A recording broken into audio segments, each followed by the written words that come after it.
Shalom Jemaat IFJF Medan. Saya percaya sebagian besar di antara kita tengah melakukan social distancing. Apa sih social distancing itu? Social distancing adalah himbauan yang dianjurkan oleh pemerintah agar setiap kita boleh menghindari pusat-pusat keramaian. Gunanya apa? Agar setiap kita boleh terhindar dari virus COVID-19.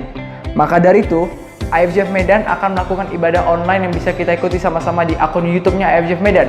Saya mengajak Bapak Ibu semua untuk boleh sama-sama subscribe channel YouTube IFJF Medan agar kita boleh mengikuti online service IFJF Medan.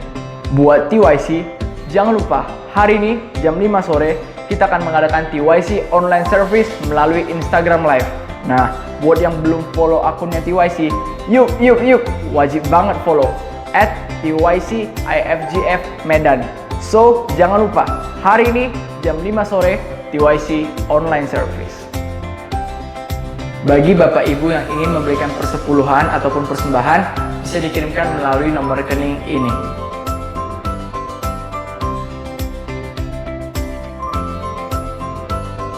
Dikarenakan di bulan April ini pemerintah masih menghimbau kita untuk melakukan social distancing, maka dari itu ibadah Jumat Agung kita akan dilakukan dengan format ibadah online. Ibadah ini akan dilayani oleh Bu Mita dan kita akan mengadakan perjamuan kudus. Dan saya menghimbau setiap Bapak Ibu untuk boleh mempersiapkan roti dan anggur dari rumah masing-masing. Dan hari Minggunya kita akan mengadakan ibadah resurrection dengan format ibadah online juga yang akan dilayani oleh Pastor Indra. TYC Camp yang rencananya diselenggarakan di bulan April terpaksa kita undur nih gengs, dikarenakan anjuran pemerintah untuk melakukan social distancing. But don't be sad, karena ini cuma diundur, bukan dibatalkan. So, mari kita berdoa sama-sama biar keadaan di kota ini boleh segera pulih dan kita boleh melaksanakan TYC Camp kita.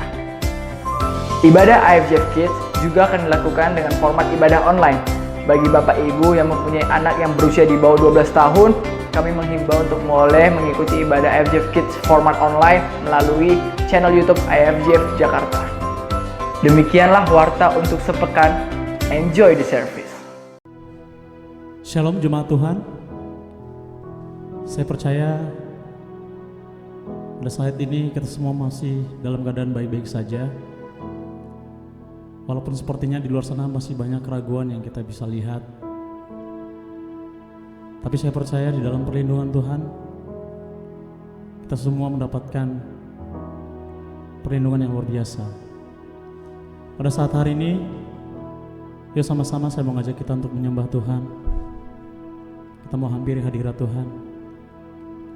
Terima kasih Tuhan, kami bersyukur Tuhan Yesus.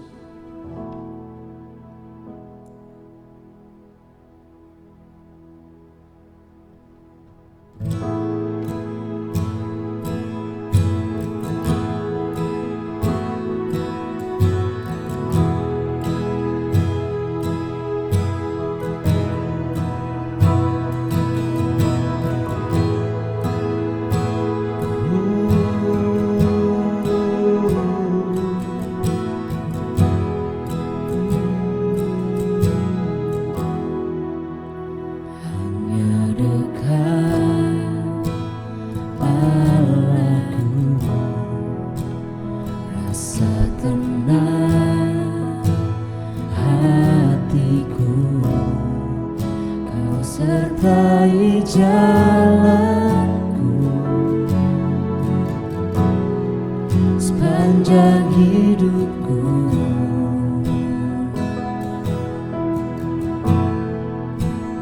Hanya dekat padamu ada kekuatan baru. Kaulah perlindunganku, keselamatanku.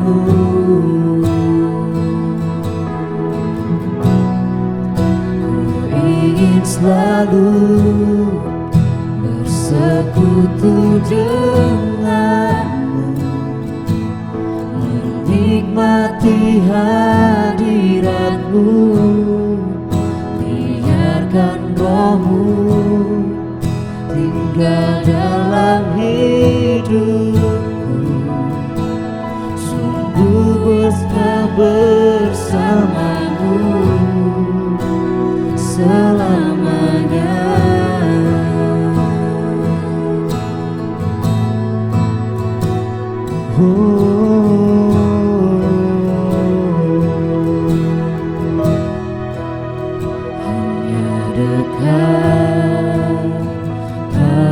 padamu ada kekuatan baru. Kaulah perlindunganku, keselamatanku.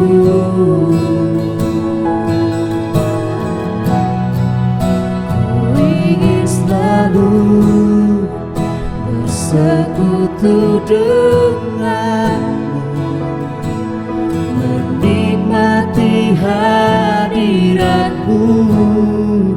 Biarkan rohmu tinggal dalam hidupku, sungguh indah bersamamu selamanya.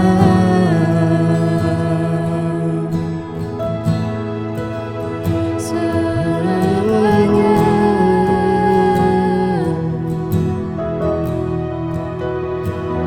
Diam di dalammu, Kami menyembahmu Tuhan. seumur hidup, seumur hidup. Kami sembah, Kami sembah Tuhan. hanya kami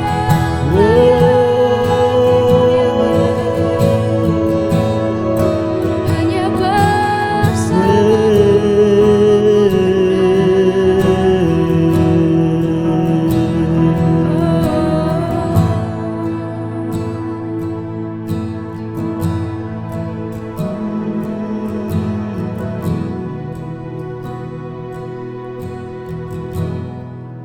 Ku ingin selalu bersekutu denganmu, menikmati hadiratmu. Biarkan rohmu tinggal dalam hidupku, sungguh indah bersamamu. Ingin selalu bersekutu denganmu, menikmati hadiratmu. Biarkan rohmu tinggal dalam hidupku, sungguh indah bersamamu. Sungguh indah bersamamu, sungguh indah bersamamu selamanya.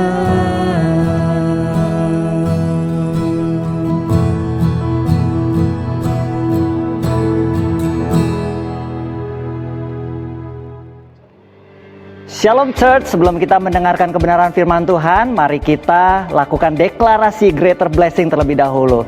Mari sama-sama dengan saya, 1, 2, 3. Inilah kabar baik, saya diselamatkan oleh kasih karunia Tuhan, bukan oleh perbuatan saya dibenarkan, saya diubahkan, dan saya diberkati di dalam Dia. Sekarang saya tahu segala sesuatu terjadi dalam hidup saya untuk kebaikan, karena saya dipanggil sesuai dengan rencananya. Bersama kita hidup untuk kemuliaan Allah. People is our mission, connect with God, make disciples, greater blessing. Shalom Church, hari ini begitu luar biasa kalau saya bisa menyapa saudara semua lewat media online hari ini, lewat streaming FJF Medan YouTube, dan saya berdoa biar hari-hari ini Tuhan mencurahkan kekuatan bagi kita semua, terutama jemaat FJF Medan, kesehatan bagi Anda dan keluarga besar Anda di rumah. Saya percaya perlindungan Tuhan sempurna dalam kehidupan kita semua, dan saya berdoa biarlah kekuatan Tuhan, anugerah Tuhan hari-hari ini tercurah dengan begitu luar biasa. Dan hari ini saya ingin berbicara mengenai satu topik yang saya beri judul Work in the Process, atau ada suatu pekerjaan, ada satu usaha yang kita harus kerjakan di dalam proses yang hari-hari ini kita hadapi. Yesaya 55 ayat 8 berkata demikian, Sebab rancanganku bukanlah rancanganmu dan jalanmu bukanlah jalanku. Demikianlah firman Tuhan. Jadi dari sini kita bisa melihat bahwa sebenarnya Tuhan itu punya rencana, Tuhan itu punya rancangan, Tuhan punya plan dalam kehidupan kita. Nah, salah satu elemen yang paling penting dalam satu rencana adalah waktu. Karena dibutuhkan waktu untuk menjalankan satu rencana, dibutuhkan waktu untuk menjalankan satu plan. Tidak bisa waktu itu, maksud saya plan itu dijalankan dengan instan begitu saja. Tentu saja kita membutuhkan waktu. Nah, di dalam waktu ada yang namanya proses. Sekali lagi katakan bersama dengan saya, proses. 1, 2, 3. Proses. Nah, kita perlu tahu bahwa Tuhan yang kita sembah adalah God of process. Tuhan yang kita sembah adalah Tuhan yang begitu respect. Tuhan yang begitu menghargai dengan yang namanya proses. Tuhan menciptakan langit dan bumi dalam kitab Kejadian. Tuhan menciptakan langit dan bumi beserta isinya selama 6 hari. Padahal saya percaya, saya sangat amat percaya kalau Tuhan mau, Tuhan bisa ciptakan langit dan bumi hanya sekali jentikan jari, sekali satu firman saja cukup, langsung jadi gitu. Tetapi kenapa Tuhan kok sampai membutuhkan 6 hari untuk menciptakan langit dan bumi beserta dengan isinya? Saya percaya bahwa Tuhan ingin mengajarkan kita dari sini bahwa Tuhan sangat menyukai yang namanya proses. Tuhan sangat respect dengan yang namanya proses. Abraham kurang lebih butuh 20 tahun untuk menantikan anak yang dijanjikan oleh Tuhan, yaitu Ishak. Demikian juga dengan Daud. Daud harus menunggu kurang lebih 15 tahun untuk dia dari diurapi sehingga dia sampai dia benar-benar menjadi raja atas Israel. Bangsa Israel sendiri membutuhkan waktu kurang lebih 40 tahun. Keluar dari Mesir menuju ke tanah perjanjian, masuk ke tanah perjanjian membutuhkan waktu kurang lebih 40 tahun. Semuanya membutuhkan proses. Nah, ternyata dari sini kita bisa belajar, bagi Tuhan bukan masalah tujuan atau goalnya yang penting, tetapi proses menuju ke tempat tujuan. Kalau manusia atau kita cenderung mempunyai satu tujuan adalah mendapatkan janji Tuhan. Tetapi tujuan Tuhan adalah mempersiapkan kita supaya kita siap menerima janji Tuhan. Jadi proses lebih penting daripada tujuan. Karena janji Tuhan itu harus kita dapatkan pada saat kita siap. Kalau kita nggak siap pada saat kita menerima janji Tuhan, dan menurut saya janji Tuhan akan menjadi waste, akan menjadi sia-sia, akan menjadi sesuatu yang mubazir dalam kehidupan kita. Dan kita harus belajar menghargai proses demi proses, karena itu adalah satu step yang penting di dalam kehidupan kita. Saat ini begitu banyak orang yang dilanda kekhawatiran, ketakutan, bahkan banyak orang bertanya-tanya kenapa ini bisa terjadi, kenapa wabah ini bisa terjadi, dan bahkan banyak orang yang bicara seolah-olah Tuhan tidak hadir dalam kehidupan kita. Tuhan gak hadir dalam kehidupan kita. Nah, kalau kita kembali melihat firman Tuhan, saya mengajak saudara kita ke Lukas 24. Lukas 24 itu bercerita bagaimana pada saat itu sesudah Tuhan Yesus disalibkan, mati dan dibangkitkan. Kemudian dia mulai menampakkan dirinya kepada beberapa orang murid-muridnya. Dan pada satu ketika ada 2 orang muridnya, Kleopas dan temannya. Mereka sedang berjalan menuju satu kampung yang bernama Emmaus. Dan kira-kira jarak perjalanan mereka adalah 7 mil perjalanannya. Dan di tengah perjalanan, Tuhan menunjukkan dirinya. Kita lihat sama-sama di Lukas 24, ayat yang ke-15 dan ayat yang ke-16. Lukas 24, ayat yang ke-15 dan ayat yang ke-16. Dikatakan seperti ini. Ketika mereka sedang bercakap-cakap, mereka adalah murid-murid Tuhan, dan bertukar pikiran, datanglah Yesus sendiri mendekati mereka, lalu berjalan bersama-sama dengan mereka. Ini Yesus sendiri yang datang mendekati mereka dan berjalan bersama-sama dengan mereka. Tetapi ayat yang 16, ada sesuatu yang menghalangi mata mereka sehingga mereka tidak dapat mengenal dia. Bayangkan, ini bukan orang lain, ini murid-murid Yesus sendiri nggak bisa ngenalin Yesus. Murid-murid Yesus nggak tahu bahwa Yesus sedang berjalan bersama-sama dengan mereka. Ini bukan orang-orang yang nggak kenal Yesus, yang nggak hidup dengan Yesus. Tetapi ini adalah orang yang sehari-harinya menghabiskan waktu dengan Yesus, tetapi ada sesuatu yang menghalangi mata mereka. Nah, kita seringkali nggak bisa merasakan hadiran Tuhan, kehadiran Tuhan, bukan karena Tuhan nggak hadir, tetapi bisa saja karena ada sesuatu yang menghalangi mata rohani kita. Nah, hari ini saya berdoa biar Tuhan mencelikan setiap mata rohani kita. Di dalam keadaan seperti ini pun kita bisa merasakan kehadiran Tuhan. Karena kita merasakan kehadiran Tuhan itu bukan dengan perasaan, tetapi dengan iman. Itu sebabnya dikatakan orang percaya we live by faith, not by sight. Kita hidup oleh iman bukan karena apa yang kita lihat. Nah, kemudian kedua murid ini mereka melanjutkan perjalanannya. Kita lihat, kita sampai di ayat yang ke-28, dikatakan seperti ini. Mereka mendekati kampung yang mereka tuju, lalu ia adalah Yesus, berbuat seolah-olah, katakan bersama saya, seolah-olah hendak meneruskan perjalanannya. Seolah-olah Tuhan mau meninggalkan mereka. Seolah-olah Tuhan mau meninggalkan kita. Seolah-olah, sepertinya. Tetapi percayalah bahwa Tuhan itu Maha tahu, Tuhan tahu kapan dia harus muncul dengan intensitas yang tinggi, kapan dia harus kasih kita room, kapan harus dia kasih kita ruang. Nah, yang perlu kita lakukan apa? Ada di ayat 29. Tetapi mereka, murid-murid ini sangat mendesaknya, katanya, tinggallah bersama-sama dengan kami, sebab hari telah menjelang malam dan matahari hampir terbenam.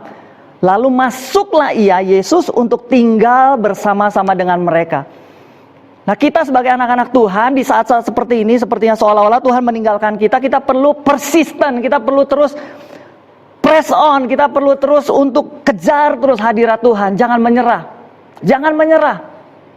Jangan sepertinya, oh kayaknya Tuhan gak ada, kemudian dan kita lalu kecewa dan tinggalkan Tuhan. Tetapi kita harus seperti murid-murid, kita terus press on, sehingga akhirnya Tuhan masuk dan tinggal bersama-sama dengan kita. Jadi saya mau bilang bahwa Tuhan, bukan Tuhan tidak hadir, tetapi di setiap musim penyertaan Tuhan itu berbeda. Saya punya anak yang umur 7 tahun, sekarang umurnya 7 tahun. Waktu dia umur 3 atau 4 tahun, saya mulai ajarin dia naik sepeda. Waktu dia belajar naik sepeda, awal-awal dia belajar, saya begitu perhatikan dia, saya menjaga dia dengan begitu intensnya. Saya ada di belakang, saya kanan kiri, saya jaga dia, saya ikutin di kemana dia pergi. Saya jaga dia, tetapi seiring berjalannya waktu,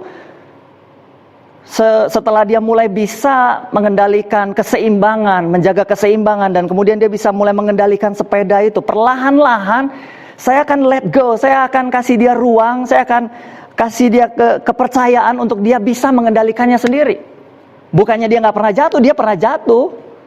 Tetapi itulah menurut saya yang hari-hari ini Tuhan mau ajarkan kepada kita. Tuhan mau beri kita ruang, beri kita kesempatan untuk kita bisa berkembang. Kita belajar sesuatu dari proses yang terjadi hari-hari ini. Dan percayalah bahwa Tuhan hadir. Tetapi dengan intensitas yang berbeda di setiap musim. Dengan approach, dengan cara pendekatan yang berbeda di setiap musim. Tidak sama. Jangan salah paham. Tuhan itu punya ciri ilahi yang melekat. Dia Maha Esa, Dia Maha Kuasa, Dia Maha Hadir, Dia Maha Mulia, dan lain sebagainya. Itu tidak berubah dari dulu, sekarang, dan selamanya. Tetapi ada beberapa hal yang menurut saya seperti cara kerjanya Tuhan, cara pendekatan Tuhan, menurut saya itu sangat dinamis. Tuhan itu sangat kreatif. Dia nggak terpaku pada satu cara, dia nggak terpaku pada one way. Dia akan melakukan berbagai cara dengan intensitas yang berbeda, cara pendekatan yang berbeda, approaching yang berbeda. Intinya adalah dalam setiap musim itu Tuhan hadir, dan proses di musim ini adalah untuk mempersiapkan kita memasuki musim yang akan datang. Amsal 6 ayat 6 sampai 8 berkata demikian. Hai pemalas, pergilah kepada semut, perhatikanlah lakunya dan jadilah bijak. Biarpun tidak ada pemimpinnya, pengaturnya atau penguasanya, ia menyediakan rotinya di musim panas dan mengumpulkan makanannya pada waktu panen. Semut ini nggak ada yang ngajarin, nggak ada yang mimpin, tetapi dia menyediakan rotinya di musim panas. Pada waktu panen dia mengumpulkan makanan. Sama, kita juga harus begitu. Kita harus pada waktu ini, di setiap musim kita mengumpulkan resources, kita mengumpulkan apa yang bisa kita collect, apa yang bisa kita dapatkan. Pastor Jimmy minggu yang lalu di ibadah online, beliau share ada beberapa poin yang akan saya mulai mention kembali kali ini. Beliau katakan demikian, don't take this season for granted. Jangan sia-siakan apa yang Tuhan sediakan bagi kita di musim ini. Lalu pertanyaannya, apa sih yang Tuhan sediakan? Kita disuruh bekerja dari rumah, kita disuruh belajar dari rumah, kita disuruh beribadah dari rumah. Kita dapat apa di rumah? Nah, beberapa waktu yang lalu kita belajar listen, bukan? Nah, menurut saya kita nggak akan bisa listen well, kita nggak akan bisa mendengar dengan baik kalau kita terus bergerak, kalau kita terus ada di luar, kalau kita bergerak terus di luar, tapi kita nggak pernah kembali ke rumah, kita nggak pernah diam di rumah, kita nggak akan bisa listen well. Nah, di rumah kita punya banyak waktu untuk listen to God, dengarkan Tuhan. Menurut saya ini adalah momen terbaik untuk kita menyerap. It's the best moment to absorb, menyerap sebanyak-banyaknya. Bukan hanya berita tentang corona, it's good, gak apa-apa. Tetapi yang paling penting adalah menyerap sebanyak-banyaknya firman Tuhan. Pastor Jimmy juga katakan, stok firman Tuhan sebanyak-banyaknya. Selama ini mungkin kita terlalu banyak keluar, dan inilah momen yang paling tepat untuk kita kembali disegarkan, kembali menyetok firman Tuhan sebanyak-banyaknya. Juga beliau katakan, turn your heart towards home.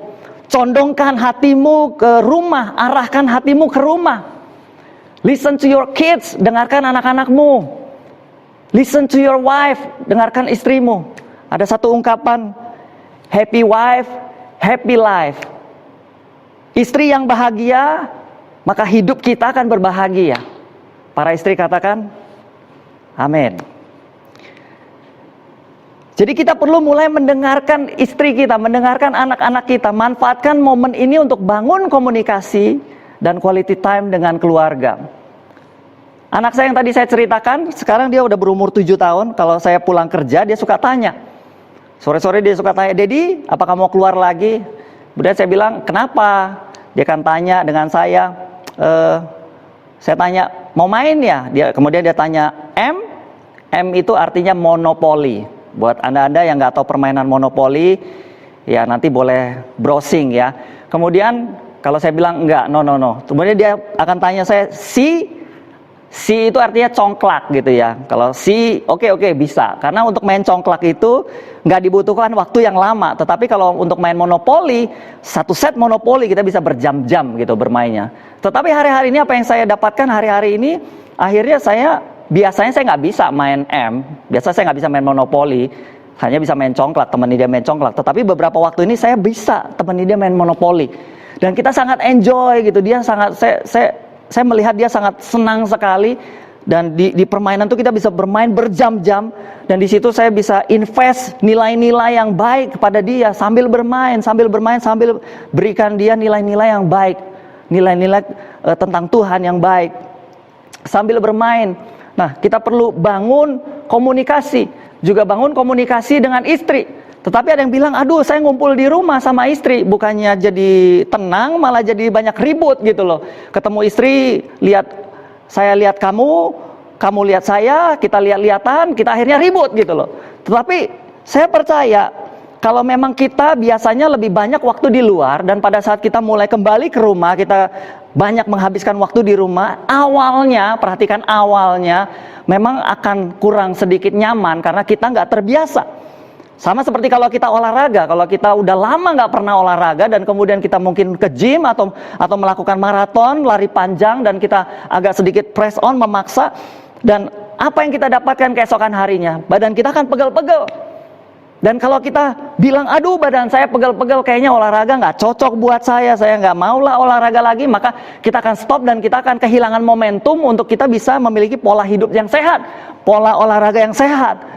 Tetapi kalau kita terus work on it, perjuangkan itu, usahakan itu, maka percayalah kita akan melalui itu semua, dan kita akan bisa mempunyai satu pola hidup yang lebih sehat. Sama dengan istri juga seperti itu, kita harus work on it. Hubungan dengan istri nggak bisa kita diamkan, kemudian kita berharap bahwa kita akan selalu punya hubungan yang baik, dan kita bisa berikan itu sebagai satu legasi kepada keturunan kita. Lihat saya punya hubungan yang baik. No. Tetapi hubungan yang baik itu kita harus upayakan, kita harus kerjakan. Nggak bisa kita diamkan, karena segala sesuatu yang kita diamkan nilainya akan cenderung turun. Hubungan yang kita diamkan nilainya akan cenderung turun. So, saya percaya, tapi setiap jemaat IFJ Medan yang ada di tempat ini, bahwa kita semua mau benar-benar di musim ini mempersiapkan diri, kita mau press on, kita mau work setiap relationship dengan keluarga kita, dengan istri, dengan suami, dengan anak kita, dengan orang tua kita, dengan orang-orang yang ada di sekitar kita, di rumah kita.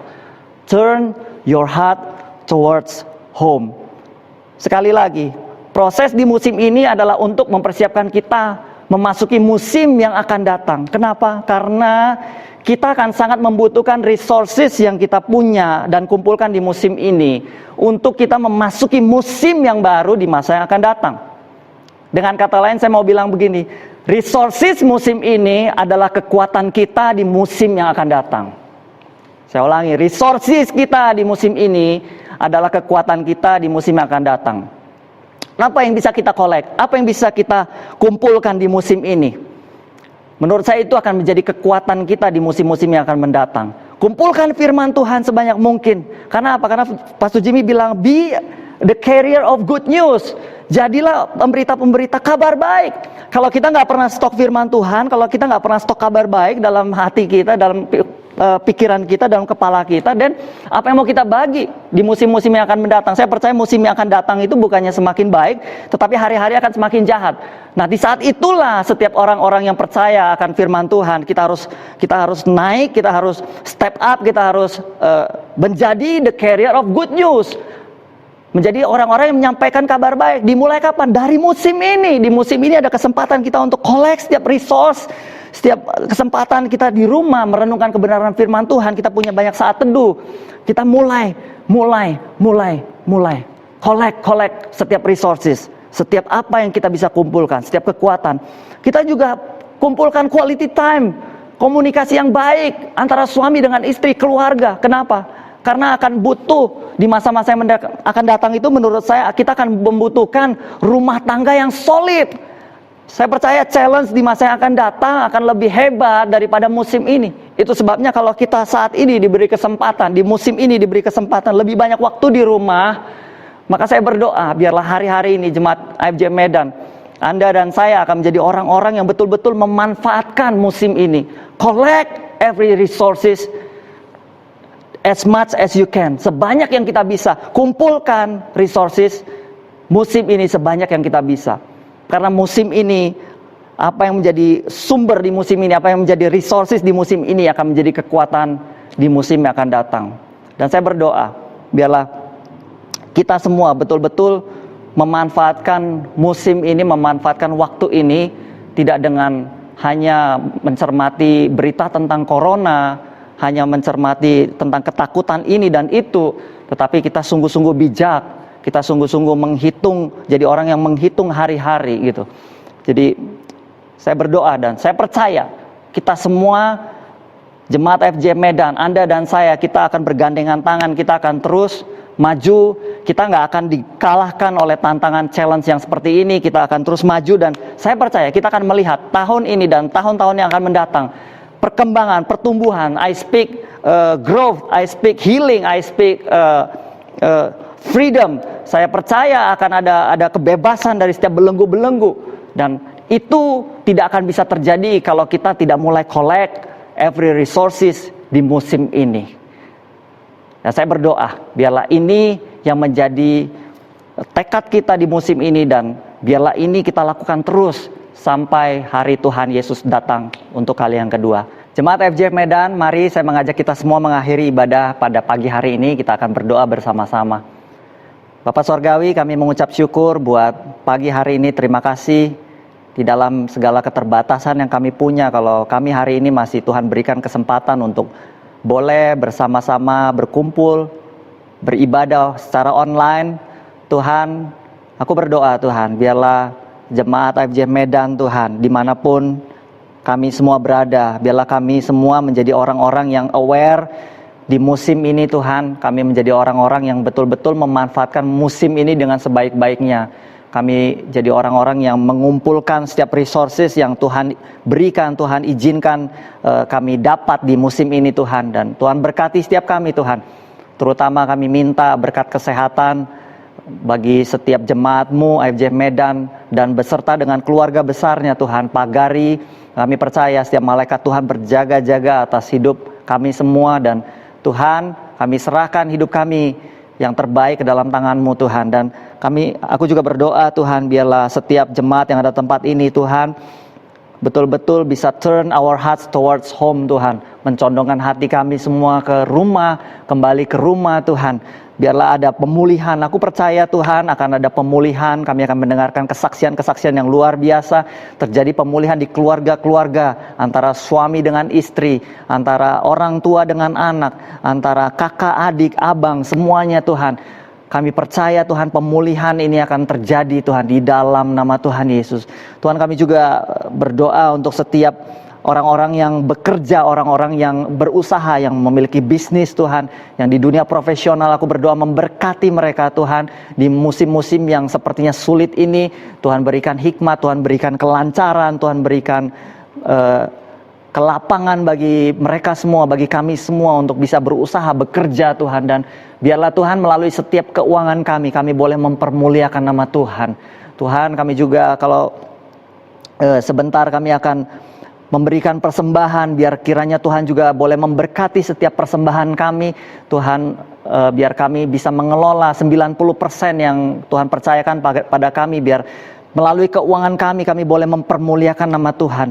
Terima kasih Tuhan, kami serahkan seluruh hidup kami ke dalam tangan-Mu. Kami percaya proteksi perlindungan Tuhan, berkat yang luar biasa, the greater blessing yang Tuhan janjikan dalam kehidupan kami akan terjadi Tuhan. Di dalam nama Tuhan Yesus kami berdoa dan mengucap syukur. Haleluya. Amin. God bless you church. Shalom and happy Sunday. Demikian IFGF Medan Online Service pada hari ini. God bless you and see you next week.